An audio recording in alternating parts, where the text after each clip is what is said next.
আসসালামু আলাইকুম। MCQ miss তো তোমার চান্স মিস।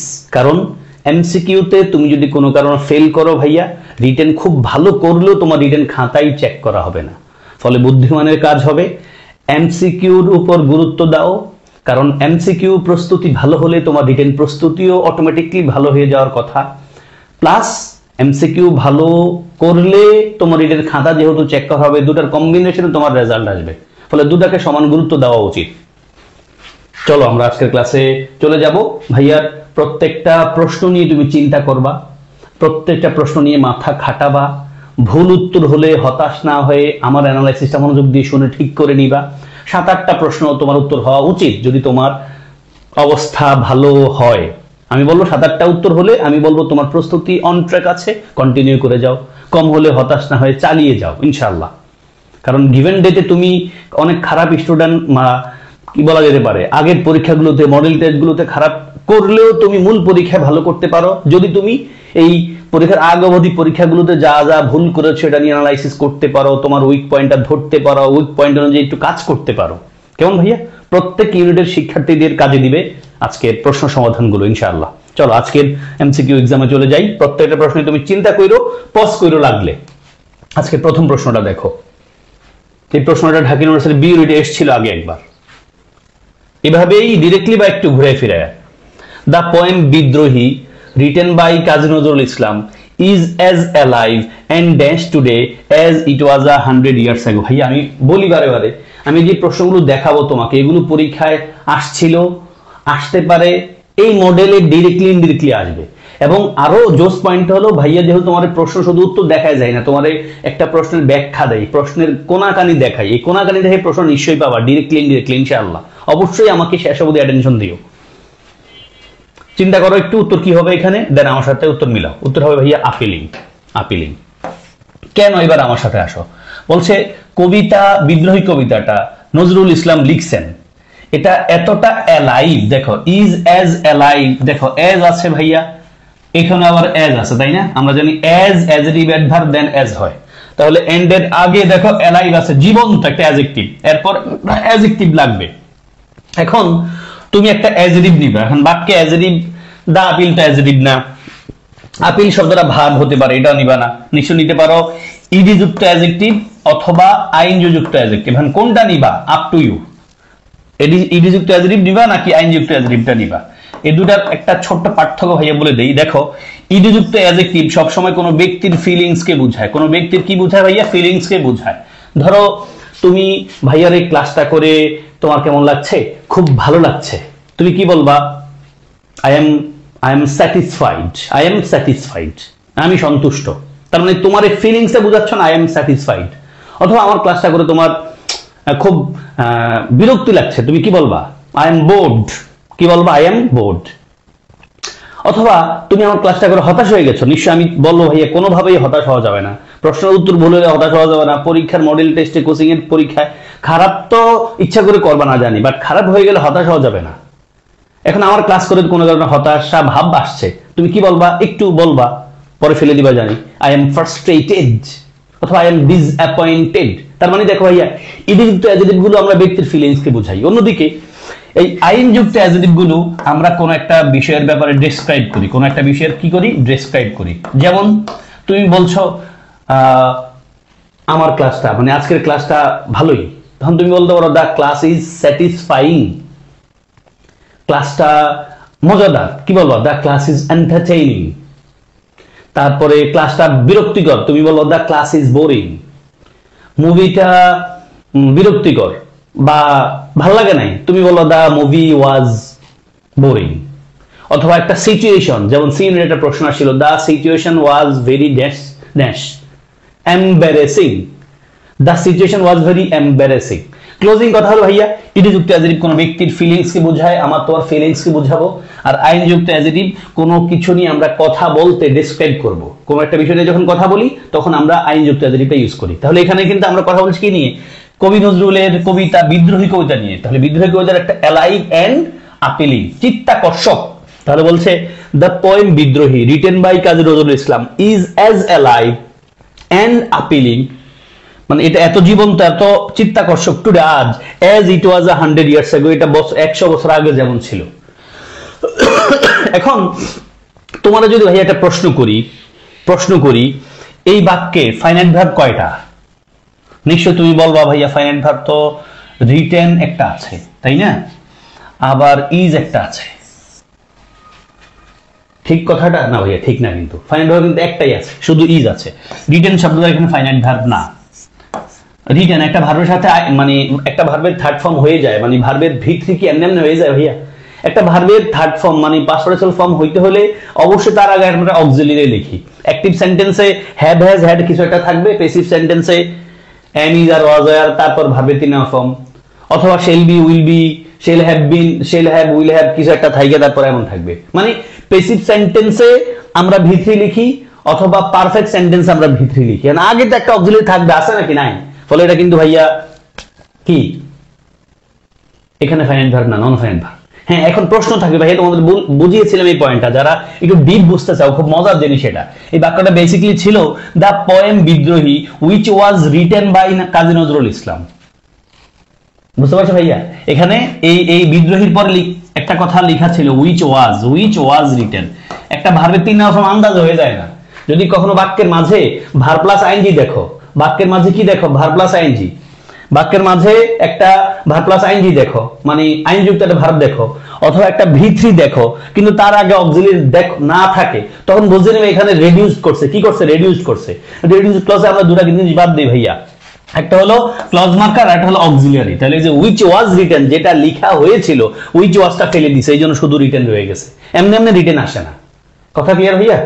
তারপর আসো 2, ট্রাভেলার্স ড্যাশ দেয়ার রিজার্ভেশনস। ট্রাভেলাররা করা দরকার তাদের রিজার্ভেশনস কে ওয়েল ইন অ্যাডভান্স, অনেক আগে, if they want to fly during the summer holidays. ভাইয়া এই সেম টাইপের বাক্য বিশেষ পরীক্ষা 2 বার আসছে। উত্তর কি লিখবা? খুব ইজি কোশ্চেন। यस, উত্তর নিশ্চয় তোমরা পেয়ে গেছো জানি। Had better get, had better get, had better, had rather, would better, would rather, modal auxiliary, তারপর ভার্বের কোন ফর্ম বসে? বেস ফর্ম বসে। তাহলে travellers had better get their reservations well in advance if they want to fly during the summer holidays. Then many leading members of the opposition party dash to justify the decision। কি হবে ভাইয়া? Pause করো please, pause করে চিন্তা করো, এরপর আমার সাথে মিলাও। যদি হয়ে যায় আলহামদুলিল্লাহ, না হইলে হতাশ না হয়ে আমার ব্যাখ্যা মনোযোগ দিয়ে শোনো এবং আবার চিন্তা করো নিজের মতো করে। আমার ব্যাখ্যা শুনে আবার বাক্যটা নিয়ে চিন্তা করো নিজে নিজে। আসো, কামিং ব্যাক। উত্তর হবে ভাইয়া এ। বুঝতে পারছো ভাইয়া? আমাদের সাবজেক্ট হলো many leading members of the opposition party. এই পুরোটাই সাবজেক্ট, আন্ডারলাইন করা পুরোটাই সাবজেক্ট, ব্ল্যাঙ্কের আগে পুরোটাই সাবজেক্ট। কারণ আমরা জানি অনেকগুলো শব্দ মিলে একটা বাক্যের সাবজেক্ট হতে পারে, তখন কিন্তু মূল সাবজেক্ট ওটাই যেটা প্রথম প্রিপজিশন আগে বসা আছে। এই যে প্রিপজিশন তো একটাই আছে, ফলে কি leading members, members are plural. তাহলে ভালো হয় কি প্লুরাল হলো, দেখো এটাই হ্যাভ ট্রাইড। তাহলে many leading members of the opposition party, বিরোধী দলের অনেক নেতৃত্বস্থানীয় সদস্যই হ্যাভ ট্রাইড, চেষ্টা করেছে, টু জাস্টিফাই দ্য ডিসিশন, ডিসিশনটাকে জাস্টিফাই করতে, মানে সমর্থন করতে, এমনটা বোঝাচ্ছে, বা এটা যে ঠিক এটা বুঝাইতে। Next, the synonym of hypothetical. Hypothetical শব্দটার সিনোনিম কি? হাইপোথেটিক্যাল শব্দটা নিশ্চয়ই একটা অ্যাডজেক্টিভ, সিনোনিমও একটা অ্যাডজেক্টিভ হওয়ার কথা, মোস্টলি ভিন্ন দেখা যায়। কি হবে? অ্যাকচুয়াল। হাইপোথেটিক্যাল মানে কি? চিন্তিত, প্রকল্পিত, এটাই নিশ্চিত না। হাইপোথেটিক্যাল বাস্তবতার সাথে মিল না। অ্যাকচুয়াল, প্রপোজড, আনকোয়েশ্চেনেবল নাকি স্পেকুলেটিভ? উত্তর হবে নিশ্চয়ই স্পেকুলেটিভ। মানে কি? হাইপোথেটিক্যাল শব্দটা অ্যাডজেক্টিভ, এটাও অ্যাডজেক্টিভ, সবগুলো অ্যাডজেক্টিভ এখানে। অ্যাকচুয়াল, প্রপোজ, আনকোয়েশ্চেনেবল সবগুলো অ্যাডজেক্টিভ। বাট অ্যাকচুয়াল মানে বাস্তব, বাস্তবিক, প্রপোজ মানে প্রস্তাবিত, আনকোয়েশ্চেনেবল মানে প্রশ্ন করা যাবে না এমন, আর স্পেকুলেটিভ মানেও কিন্তু হাইপোথেটিক্যাল মানে কি? প্রকল্পিত, মানে এটা চিন্তা করা হয়েছে, হাইপোথেটিক, এটার সাথে বাস্তবতার মিল নাও থাকতে পারে। তাহলে হাইপোথেটিক্যাল সিনোনিম কি ভাইয়া? স্পেকুলেটিভ। স্পেকুলেট মানে চিন্তা, চিন্তিত, এমনটা, নিশ্চিত না এখনো। Speculative, hypothetical. Then my friend fell in the examination because his answers were not dash to the question asked. খুব ভালো প্রশ্ন ভাইয়া, খুব চিন্তা করো। এই বাক্যটার উত্তর যারা পারবা আমার এন্ড থেকে একটা দোয়া নিবা, হ্যাঁ, আমার জানাবা কার কার হইছে, একটা লাভ রিয়েক্ট নিবা আর কি। কি আর দিব তোমাদের ভাইয়া? চিন্তা করা শেষ, এবার আমার সাথে মিলাও কার কার হয়েছে আমার এখনই জানাই দিবা। না হলে অসুবিধা নাই, তুমি বুঝে গেলে আমার এই দোয়াটা নিয়ে যাবা। হ্যাঁ, তোমাদের জন্য আমি দোয়া করি ভাই, তোমাদের জন্য আমি দোয়া করি। আমি চাই আমার ক্লাস যারা করছে তারা সবাই তাদের প্রত্যাশিত প্রতিষ্ঠানে চান্স পায় এবং ভালো মানুষ হয়ে নিজের পরিবারের জন্য ভূমিকা রাখতে পারে এবং সর্বোপরি দেশের জন্য ভূমিকা রাখতে পারে। আমি চাই আমার সাথে যারা ক্লাস করে তারা কেউ কোনোভাবেই মানুষের ক্ষতি না করুক, কোনোভাবেই মানুষের ক্ষতি না করুক, এমন কোন রাজনীতি না করুক যেটা দ্বারা মানুষের ক্ষতি হয়। My friend failed in the examination. দেখো ভাইয়া, এখানে আমি ফেইলড এর নিচে আন্ডারলাইন করে দিছি, এটা কালার করছি কারণ কি, ফেইলের সাথে টু ও বসে, ফেইলের সাথে কি বসে, টু ও বসে, আবার ইনও বসে। কখন কোনটা খেয়াল করে ভাইয়া, আমরা বলতে পারি হি ফেইলড, হ্যাঁ হি ফেইলড, ভুল লিখছি না ভাইয়া, FAIL, হ্যাঁ ঠিক আছে, হি ফেইলড টু পাস, হি ফেইলড টু পাস। দেখো টু লিখছি কখন, ভার্ব আছে বিধায়, মানে ফেইলের পর টু লিখবা যদি তখন ভার্ব থাকে, মানে ফেইল টু পাস, ভার্ব আসলে তুমি ফেইল টু দিবা, আর ভার্ব না আসলে কেমনে দিবা, টু দিবা আন্দাজে না। Fail in mathematics, fail in exam, in the examination. Okay, তাহলে ফেইল টু ভার্ব, মানে ফেইলের পর টু দিবা ভার্ব থাকলে, আর ফেইলের পর ইন দিবা নাউন থাকলে। তাহলে মাই ফ্রেন্ড ফেইলড, আমার বন্ধু পরীক্ষা ফেল করছে, বিকজ, বিকজ অর্থ কারণ, খেয়াল করো, তারপর একটা সেন্টেন্স থাকবে, কারণ হিজ আনসার্স, তার উত্তরগুলো, ওয়ার নট, ছিল না, dash to the questions asked, যে প্রশ্ন জিজ্ঞাসা করা হয়েছিল ওই প্রশ্নের উত্তরের সাথে, মানে ওই মানে তার উত্তরগুলো প্রশ্ন যেটা জিজ্ঞেস করা হয়েছে সেটার সাথে কি না, প্রাসঙ্গিক না। পার্টিন মানে কি, প্রাসঙ্গিক, মানে মিল খায় না, প্রাসঙ্গিক। মানে ঠিক আছে, আমার একটু ঘুরে গেড়া দিলাম। হ্যাঁ, ওকে ভাইয়া। ইনহেরেন্ট মানে তো জানো একবার অন্তর্নিহিত, ইনক্লুসিভ, এলিউজিভ। তাহলে আমাদের এখানে দরকার পার্টিনেন্ট, যেটাকে আমরা বলি পার্টিন, প্রাসঙ্গিক, অ্যাটাচ করে না। তাহলে বাক্যটা পড়ো, my friend failed in the examination because his answers were not pertinent to the questions asked. যে প্রশ্ন চাওয়া হয়েছে সেই প্রশ্নের উত্তর, মানে সে যে, মানে তার উত্তরগুলো যা চাওয়া হয়েছে তার সাথে প্রাসঙ্গিক না বা মিলে না, খাপ খায় না, ফলে পরীক্ষা সে ফেল করছে। Then the correct passive form of who baked the cake, এটা আমাদের চাকরি বাকরি পরীক্ষা, ভর্তি পরীক্ষা সব জায়গায় কমন একটা type of question from voice. Who baked the cake, ভাইয়া হু থাকলে আমরা কি দিয়ে পেসিভ করতে চাই, এবং অবশ্যই খেয়াল করতে হবে এটা ইন্টারোগেটিভ সেন্টেন্স। পজ করো, চিন্তা করো, দেন ভাইয়ের সাথে মিলাও। দেখো হু আছে, আমরা বাই হুম দিয়ে কাজ করি, তাই না? বাই হুম আছে দেখো দুই জায়গায়, বি আর ডি তে, এবং অবশ্যই তারপর অক্সিলারি থাকবে। এখন হু বেকড পাস্ট টেন্সে আছে ভাইয়া, তাই না? পাস্ট টেন্সে যেহেতু আছে অ্যাক্টিভে, তাহলে আমরা পেসিভ করতে গেলে অবশ্যই বাই হুমের পর অক্সিলারি লাগে। আমরা জানি অক্সিলারি কি নিব ভাইয়া, বেকড। বেকডের জন্য যেহেতু বি ভার্ব, আমাদের প্রিন্সিপাল ভার্ব আমরা ডিড নিব, তাই না? না ওয়াজ নিব, সরি ডিড নিব কেন, ওয়াজ নিব। আমরা বি ভার্ব ইউজ করি সব সময়, পেসিভ সেন্টেন্স অবশ্যই একটা বি ভার্ব লাগে। তাহলে হ্যাজ তো হয় না ভাইয়া, ওয়াজ। পাস্ট টেন্স যেহেতু পাস্ট টেন্সের সাথে বি ভার্ব হলো ওয়াজ। তাহলে by whom was the cake baked, কার দ্বারা কেকটা বেক করা হয়েছিল। ওকে, তাহলে who baked the cake, by whom was the cake baked. Then 7, I have reconciled myself dash never loving my job। বাহ, জবটারে ভালোবাসা যাবে না, বাট মানে জব বলতে এখানে জব প্লেসকে রেফার করছে, কাজটারে ভালোবাসতে হবে। এখন এখানে একটা প্রিপোজিশন লিখবে, কোনটা, রিকনসাইলের সাথে কোন প্রিপোজিশনটা বসে পারা উচিত তোমাদের সবারই। উত্তর দেখাবো ভাইয়া in 3, 2 and 1। উত্তর হবে 2, reconcile to। I have reconciled myself to never loving my job। Then question 8 করো, the correct reported form of the sentence he said to me। এখন he said to me, এটা ডিরেক্ট আছে indirect বানাবা মূলত। he said to me you will get the result of your COVID-19 test tomorrow। তাহলে আমরা direct থেকে indirect sentence মানে narration করে আসছি ভাইয়া এসএসসি এইচএসসি লেভেলে। থামায় চিন্তা করো। এবং অ্যাডমিশন টেস্টের ভয়েস নারেশনের কোশ্চেনগুলো খুব সহজ আমাদের জন্য, কারণ আমরা এসএসসি এইচএসসি তে মানে উত্তর ছাড়া নিজেরা বানায় আসছি, রিটেন করে আসছি। এখানে অপশন আছে, ক্লিক করবো শুধু। তাহলে উত্তর দেখো ভাইয়া, ইয়াস উত্তর হবে ভাইয়া এ। দেখো he said to me, he said to me, তাহলে হি টোল্ড মি এখানে আছে, আর আছে কোথাও টোল্ড মি, এই যে এখানেও আছে, এখানেও আছে। তারপর দ্যাট লিখবো আমরা, নরমালি অ্যাসার্টিভ সেন্টেন্স যেহেতু দ্যাট লিখলাম সব জায়গায়। তারপর ইউ যেহেতু মানে সেকেন্ড পারসন হলে আমরা প্রোনাউন চেঞ্জ করি অবজেক্ট দিয়ে, তাই না? অবজেক্টে মি আছে, মিটার আমরা আই বানাবো, আই আছে সব জায়গায় আছে। এবার সেড যেহেতু পাস্ট টেন্সে আছে, রিপোর্টিং ভার্বটা যদি পাস্ট টেন্সে থাকে, আমাদের রিপোর্টেড স্পিচের টেন্স পাল্টাইতে হয়। তো টেন্স পাল্টাবো আমরা, উইল গেটে আমরা উড গেট বানাবো। কি বানাবো ভাইয়া? Would get. তাহলে দেখো এখানে উড গেট আছে, উডগেট আছে। আর কোথায় যেন এখানে কি উডগেট আছে? নাই। উডগেট আছে? নাই। ফলে উত্তর হচ্ছে এ।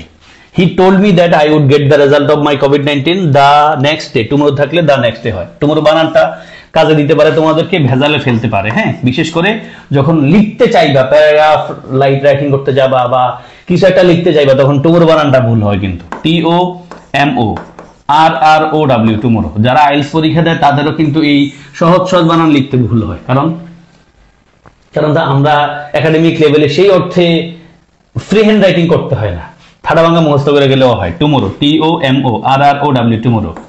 একটা সময় পেন্সিল দিয়ে, একটা সময় কি মানে পেন্সিল দিয়ে লিখতাম আমরা, লিখার সুযোগ থাকতো আইএলটিএস পরীক্ষায়, কিন্তু এখন এই 2025 জানুয়ারির শেষ দিক থেকে লিখতে হবে কলম দিয়া। মুছামুছি করার স্কোপটা কমে যাবে, তার মানে খুব সাবধান হইতে হবে সামনে যারা হায়ার করতে চায়, আইএলটিএস পরীক্ষা দিতে হয় তাদেরকে। আর আমাদের অ্যাডমিশন টেস্টে তো আমরা কলম দিয়ে লিখতে হয়, পেন্সিল দিয়ে লেখার কোনো উপায় নাই।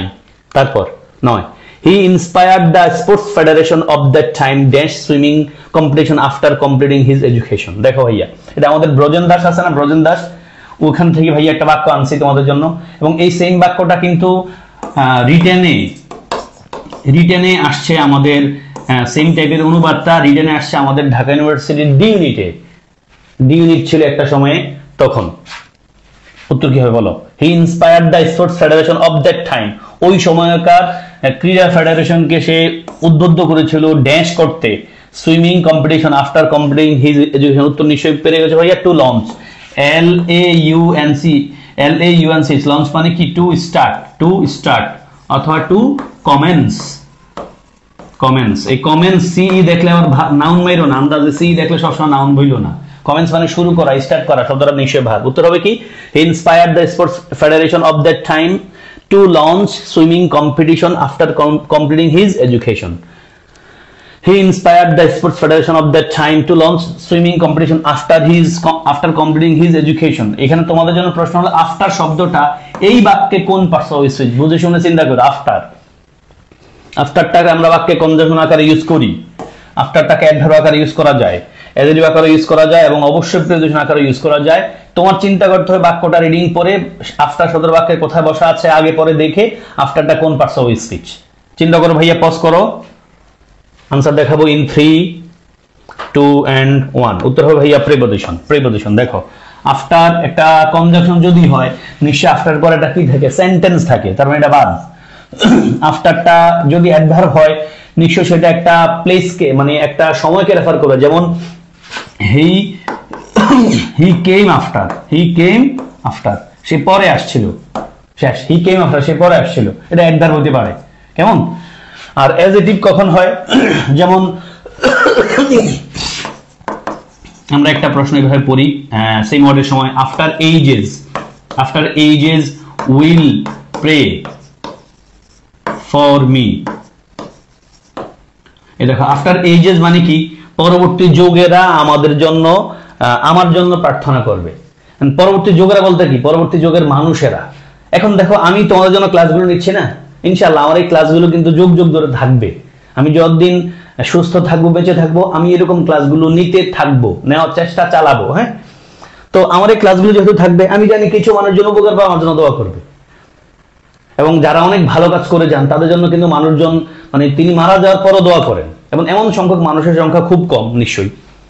এখন অনেক মানে অচেনা অজাপাড়া গ্রামের শিক্ষক বা কোন একজন ধার্মিক মানুষ, ওনার জন্য দেখবা মানুষজন মন থেকে দোয়া করেন। উনি পলিটিক্যালি খুব বেশি প্রভাবশালী ছিলেন না, বাট মানুষজন দোয়া করে। আবার অনেক পলিটিক্যালি প্রভাবশালী কোটিপতি মানুষ দেখবো অসুস্থ হইলে আর কেউ খোঁজ খবর নেয় না, দুনিয়ার বাস্তবতা, তাই না? তাহলে দেখো ভাইয়া, আফটার শব্দটা কিন্তু এই যে শব্দটাকে মডিফাই করছে অ্যাডজেক্টিভ। এখানে আফটারটা প্রিপোজিশন, বুঝতে পারছো? দেখো, আফটারটা প্রিপোজিশন, আমরা জানি প্রিপোজিশনের পরে ভার্ব আসলে ভার্বের সাথে কিন্তু আইএনজি হয়। দেখো, আফটার পরে অর্থ দিচ্ছে এখানে। হ্যাঁ, তাহলে আফটার কমপ্লিটিং হিজ এডুকেশন, তার পড়াশোনা শেষে। আফটার একটা প্রিপোজিশন, আমরা জানি ভাইয়া প্রিপোজিশনের পরে নাউন থাকে বা প্রনাউন থাকে বা নাউন ফ্রেজ থাকে, এখানে কিন্তু নাউন ফ্রেজ আছে। আফটার পরে কমপ্লিটিং হিজ এডুকেশন, কেমন? এটা একটা প্রিপোজিশন। তার মানে আফটার শব্দটা ভাইয়া বাক্যে কনজাংশন, অ্যাডভার্ব, অ্যাডজেক্টিভ প্রয়োজন হতে পারে, বাট আমাদের এই সেন্টেন্সে আফটার শব্দটা একটা প্রিপোজিশন। আশা করি তোমাদেরকে বোঝাতে পেরেছি। কার কয়টা প্রশ্ন কারেক্ট হয়েছে আমাকে লিখে জানাবা, একটা প্রশ্নের ব্যাপারে বলেছিলাম দোয়া লাভ দিয়ে যাদের যাদের হয়েছে আমার জানাবা, বন্ধুদেরকে দেখার সুযোগ করে দিও ভাইয়ার ক্লাস, একটা লাইক দিয়ে দিবা, এবং আমার চ্যানেলে যদি কোনো কারণে নতুন হও সাবস্ক্রাইব করবা। আমার স্ট্যাটিস্টিক্স বলছে around 70% of my students are আনসাবস্ক্রাইবার্স, মানে তারা সাবস্ক্রাইব করে ক্লাস করে না। সাবস্ক্রাইব করে দিও, আমাকে দয়া রাখিও। আসসালামু আলাইকুম ওয়া রাহমাতুল্লাহি ওয়া বারাকাতুহু।